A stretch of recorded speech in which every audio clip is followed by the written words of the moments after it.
क्या हुआ जब एक लड़की की शादी तोते से हो गई? जी हाँ, आपने सही सुना। एक खूबसूरत लड़की की शादी एक तोते से हो गई और उसके बाद उस तोते ने लड़की के साथ जो किया, उसे देखकर सब हैरान रह गए। आखिर ऐसा क्यों हुआ कि लड़की को एक तोते से शादी करनी पड़ी? आइए जानते हैं।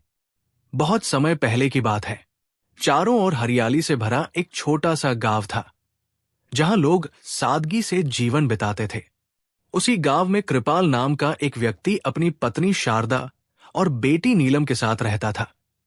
कृपाल अपने पूरे गांव में अपनी सच्चाई, ईमानदारी और भले स्वभाव के लिए जाना जाता था। वो इतना सीधा साधा इंसान था कि अगर कोई उससे मदद मांग ले तो वो बिना किसी स्वार्थ के, बिना कुछ सोचे समझे उसकी सहायता करने को तैयार हो जाता। चाहे खेतों का काम हो, किसी गरीब का दुख हो या किसी पड़ोसी की परेशानी, कृपाल हमेशा सबसे आगे खड़ा दिखाई देता था। उसकी पत्नी शारदा स्वभाव से बहुत शांत और सहनशील थी, लेकिन उसका स्वास्थ्य अक्सर ठीक नहीं रहता था। आए दिन वो किसी न किसी बीमारी से घिरी रहती। उनकी बेटी नीलम गांव की सबसे सुंदर और संस्कारित लड़की मानी जाती थी। उसकी आंखों में एक अलगसी मासूमियत थी, चेहरे पर सादगी की चमक और व्यवहार में गजब की विनम्रता। वो अपने माता पिता की हर बात मानती थी और पूरे मन से उनकी सेवा करती थी। कृपाल रोज सुबह सूरज निकलने से पहले उठ जाता। हल्की सी चाय पीकर वो अपने खेतों की ओर निकल जाता, जहां दिन भर कड़ी मेहनत करता। इधर नीलम घर का सारा काम संभालती, चूल्हा चौका, साफ सफाई, पानी भरना, पशुओं की देखभाल, सब कुछ वही करती। साथ ही वो अपनी मां शारदा का भी पूरा ध्यान रखती। जब शारदा की तबीयत ज्यादा खराब हो जाती तो नीलम उनके पास बैठकर उनके लिए दवाइयां लाती, उनका माथा सहलाती और उन्हें ढांढस बंधाती। एक दिन अचानक शारदा की तबीयत बहुत ज्यादा बिगड़ गई। उस दिन सुबह से ही वो कुछ अजीब सी लग रही थी। उनकी सांसें भारी थी और चेहरा पीला पड़ गया था। नीलम मां के पास बैठी थी, तभी शारदा ने करहाते हुए आंखें खोली। नीलम घबरा गई और जोर से बोली, मां, मां, आपको क्या हुआ? आप ठीक तो है ना? उसकी आवाज में डर साफ झलक रहा था। शारदा ने बड़ी मुश्किल से नीलम को अपने पास बुलाया। उनकी आवाज कमजोर थी, लेकिन शब्दों में गहरी चिंता छुपी हुई थी। उन्होंने कहा, बेटी, अब मेरा कोई भरोसा नहीं है। पता नहीं मैं कब तक जिंदा रहूंगी। तू अपने और अपने पिता का ध्यान रखना। ये सुनते ही नीलम की आंखों से आंसू बहने लगे। वो रोते हुए बोली, मां, आप ऐसा मत बोलो। आपको कुछ नहीं होगा। मैं हूं ना आपके पास। नीलम को मां की हालत देखकर बहुत डर लग रहा था। वो तुरंत खेतों की ओर भागी जहां उसके पिता काम कर रहे थे। हांफती हुई वो कृपाल के पास पहुंची और सारी बात बताई। कृपाल सब कुछ छोड़कर तुरंत घर की ओर दौड़ा, लेकिन जब वो और नीलम घर पहुंचे तब तक बहुत देर हो चुकी थी। शारदा इस दुनिया को छोड़ चुकी थी। नीलम ये देखकर जोर जोर से रोने लगी।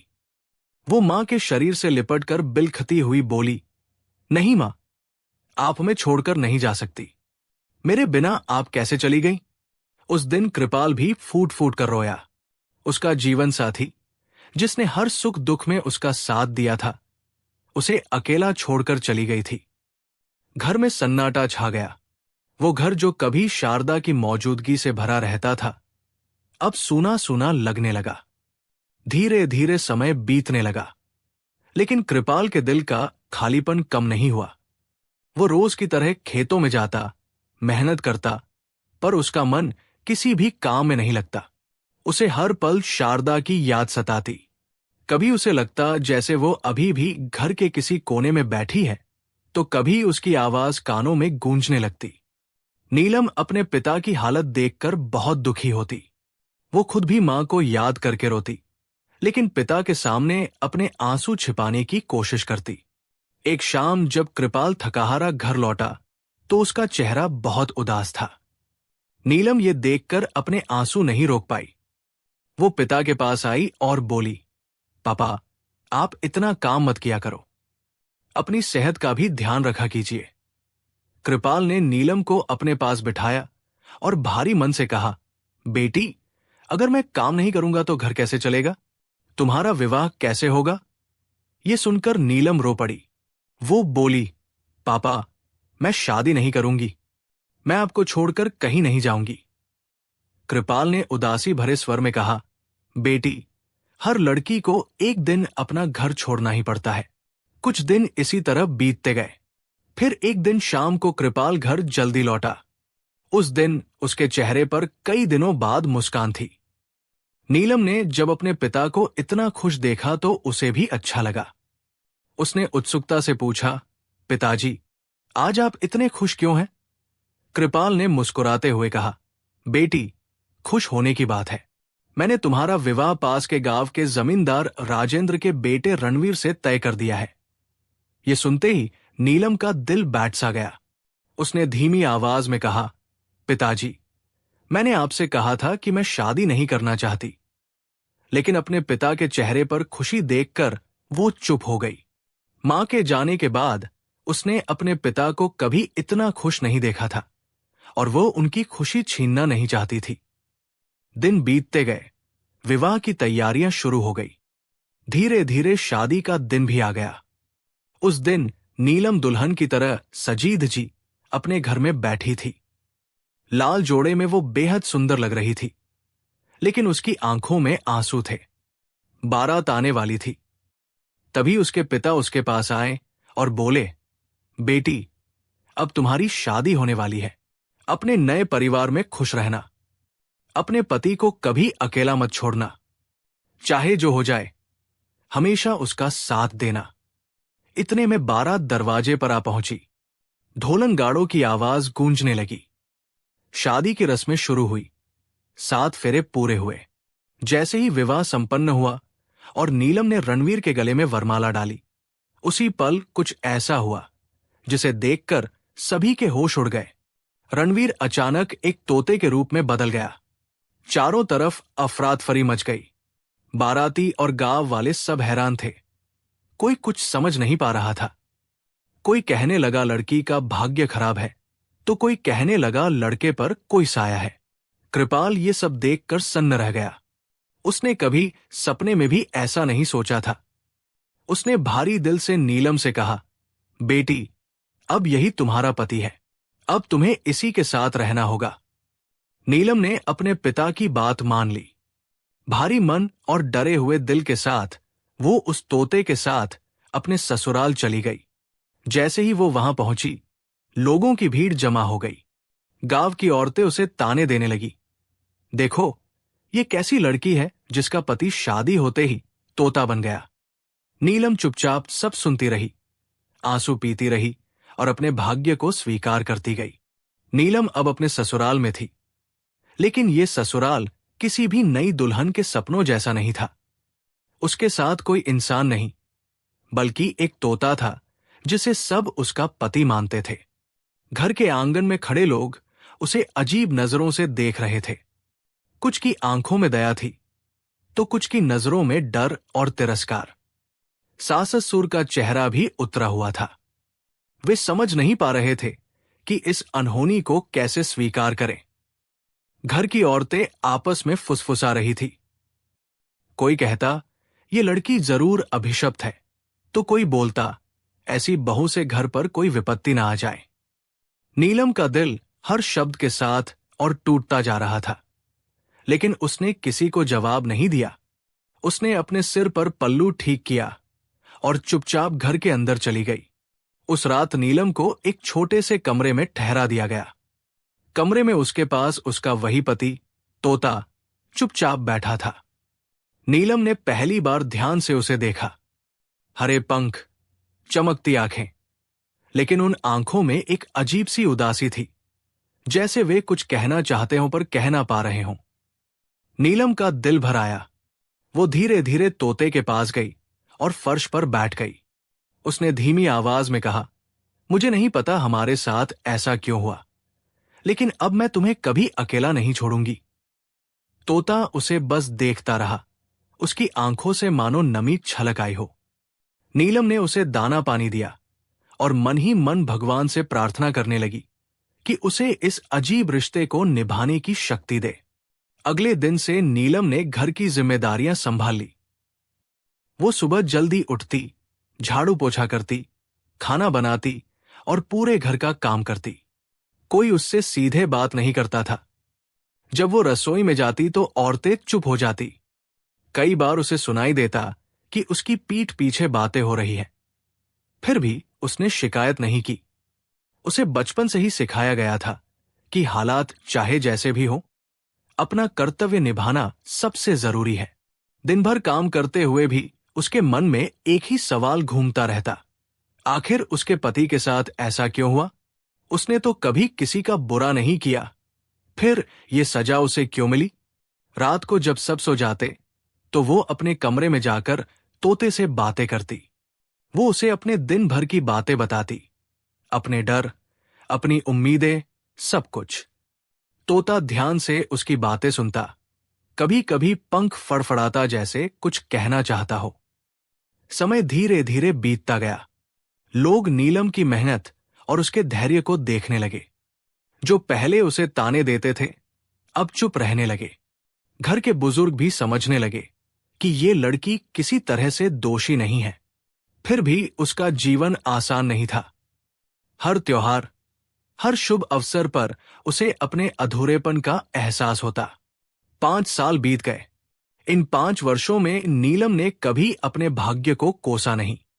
उसने अपने पति को पूरे मन से स्वीकार किया और उसी रूप में उसकी सेवा की।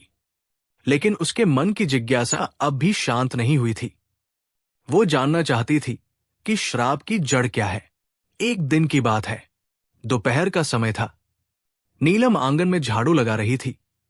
तभी दरवाजे पर किसी के आने की आवाज हुई। बाहर एक सिद्ध पुरुष, एक महात्मा खड़े थे। उनके चेहरे पर तेज था और आंखों में गहरी शांति थी। उन्होंने धीमी आवाज में कहा, बेटी, मुझे भूख लगी है, क्या तुम मुझे कुछ भोजन करा सकती हो? नीलम ने तुरंत झाड़ू एक तरफ रखी और आदर से हाथ जोड़कर बोली, महाराज, आप अंदर आइए। उसने उन्हें आसन दिया और सादे लेकिन प्रेम से भरे भोजन की थाली उनके सामने रख दी। महात्मा ने ध्यान से भोजन किया। भोजन के बाद उन्होंने नीलम की ओर देखा और पूछा, बेटी, तुम्हारे पति कहाँ हैं? कहीं दिखाई नहीं दे रहे। ये सुनते ही नीलम की आंखों से आंसू बहने लगे। उसने कुछ पल चुप रहकर खुद को संभाला और फिर तोते की ओर इशारा करते हुए बोली, महाराज, यही मेरे पति हैं। महात्मा ने जब तोते को देखा तो वे चकित रह गए। उन्होंने गहरी दृष्टि से उस तोते को देखा, मानो उसकी आत्मा को पढ़ रहे हों। महात्मा ने पूछा, बेटी, ये सब कैसे हुआ? नीलम ने अपने जीवन की पूरी कहानी शादी से लेकर आज तक एक एक बात उन्हें बता दी। वो बोलती रही और आंसू बहते रहे। तोते की आंखों से भी आंसू टपकने लगे। वो कुछ कहना चाहता था, लेकिन इंसानी भाषा में बोल नहीं पा रहा था। महात्मा कुछ देर ध्यान में बैठे रहे। उनके चेहरे पर गंभीरता छा गई। फिर उन्होंने कहा, बेटी, तुम्हारे पति पर किसी का भयंकर श्राप है, इसी कारण ये सब हुआ है। नीलम ने हाथ जोड़कर उनके चरणों में बैठते हुए कहा, महाराज, अब आप ही कोई उपाय बताइए। मैं अपने पति को इस हाल में और नहीं देख सकती। महात्मा ने शांत स्वर में कहा, इस श्राप का उपाय वही बता सकता है जिस पर यह लगा है। यह कहकर उन्होंने फिर से ध्यान किया। कुछ ही पलों में एक चमत्कार हुआ। तोता अचानक इंसानी आवाज में बोलने लगा।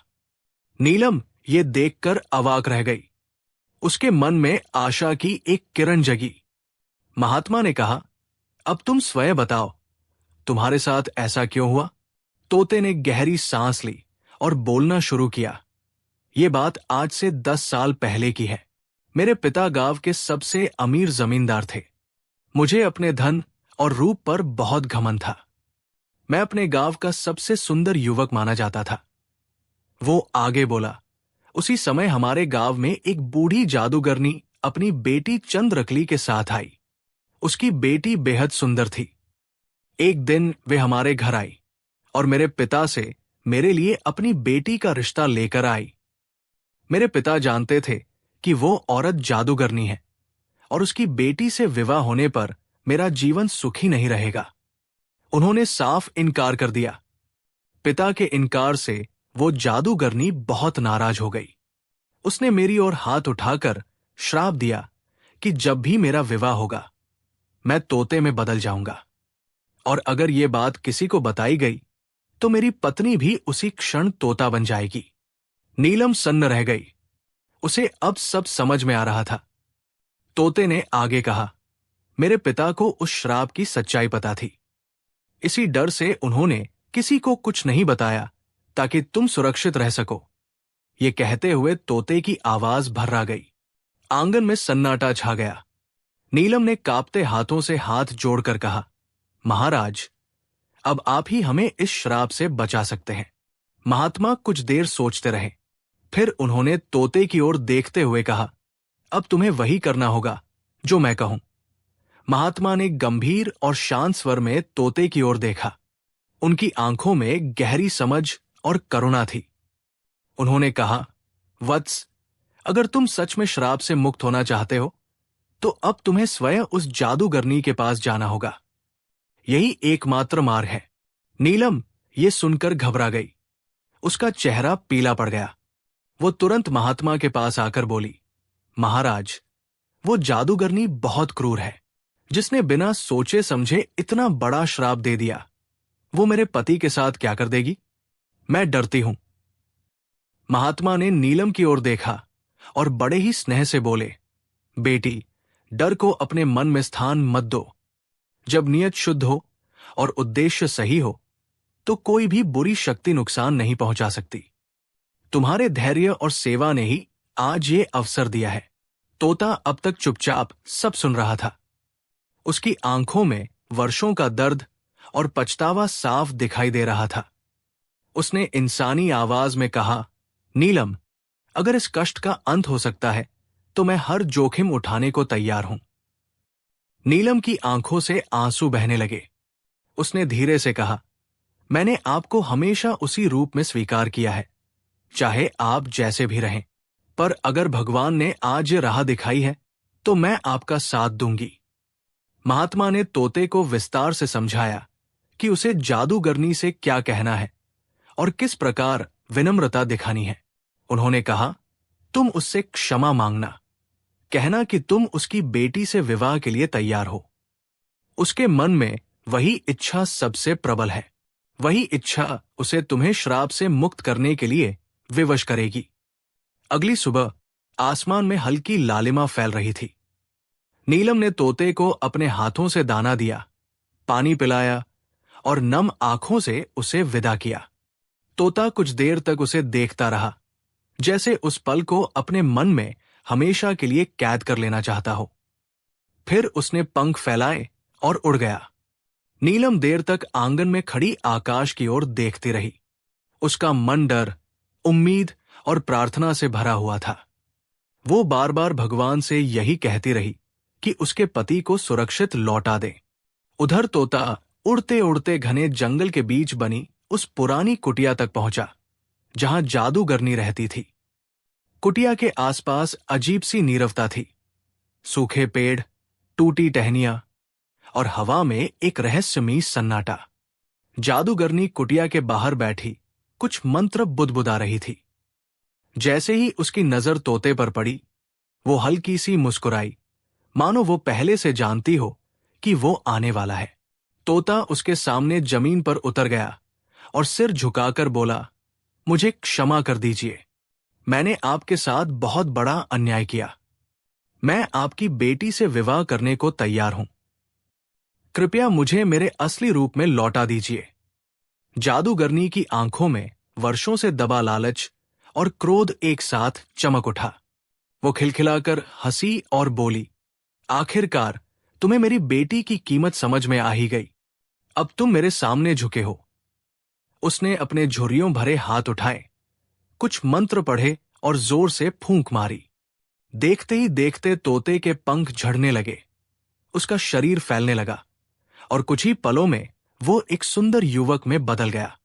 रणवीर अपने असली रूप में लौट आया था।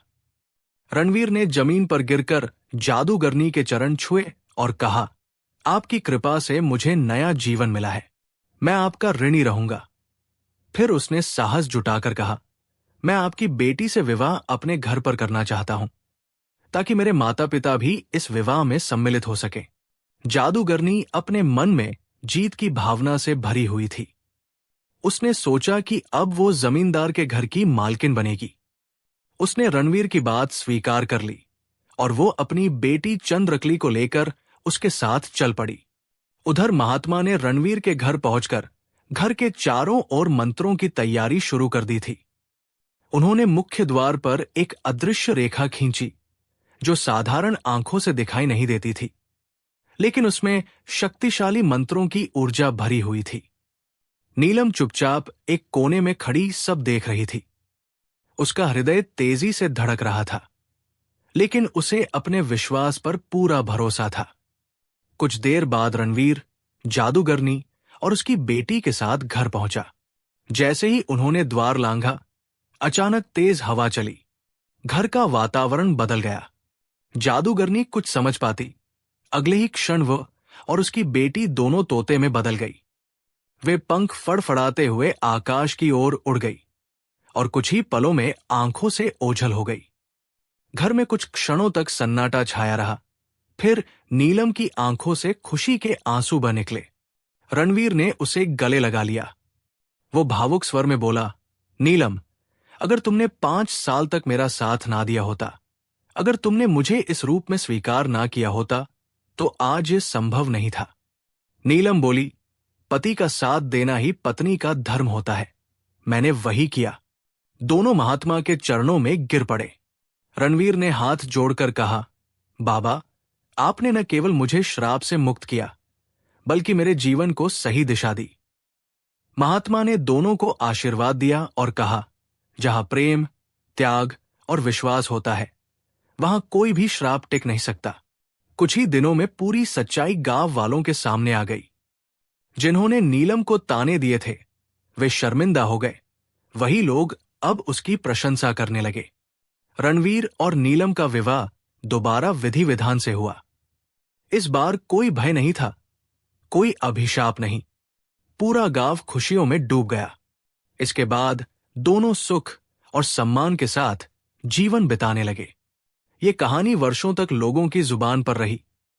एक ऐसी लड़की की कहानी जिसने तोते को भी पति मानकर निभाया और अपने प्रेम से भाग्य को बदल दिया। जिन कर्मचारियों ने इसके साथ बदसलूकी की थी, उन्हें इसी पल से नौकरी से निकाला जाता है। उन्होंने सख्त लहजे में कहा, जो लोग एक मासूम बच्चे के साथ इंसानियत भूल सकते हैं, वे हमारे बैंक में काम करने के लायक नहीं हैं। कर्मचारी एक दूसरे को देख रहे थे। जिसे वे गरीब, बेसहारा बच्चा समझ रहे थे, वो बैंक मालिक का बेटा निकला। उन्होंने सिक्योरिटी बुलवाई और उन तीनों को बैंक से बाहर निकलवा दिया। ये खबर आग की तरह फैल गई। बाहर खड़े रिपोर्टर्स और कैमरे सब कुछ रिकॉर्ड कर रहे थे। न्यूज चैनलों पर ब्रेकिंग न्यूज चलने लगी। वायरल वीडियो वाला बच्चा निकला बैंक मालिक का बेटा सोशल मीडिया पर बहस छिड़ गई। कोई कह रहा था, ये कर्मों का फल है, तो कोई बोला, ये तो किस्मत का खेल है। लेकिन एक बात पर सब सहमत थे, गलत काम का अंजाम कभी अच्छा नहीं होता। मैनेजर सूरज वर्मा की आंखें भर आई थी। वे जानते थे कि विनोद ने अपने बेटे को खोकर कैसे कैसे दिन काटे थे। आज किस्मत ने उन्हें वो सब लौटा दिया था। विनोद मेहता ने एक बड़ा सुकून भरा घर लिया, जहां तीनों चैन से रह सके। राजू के लिए अच्छा स्कूल तय हुआ और दादी मां के लिए घर पर ही नर्स रखी गई। जिंदगी ने आखिरकार उनके जख्मों पर मरहम रख दिया था। दोस्तों, आपको ये कहानी कैसी लगी? कमेंट में जरूर बताइए। फिर मिलेंगे अगली कहानी में।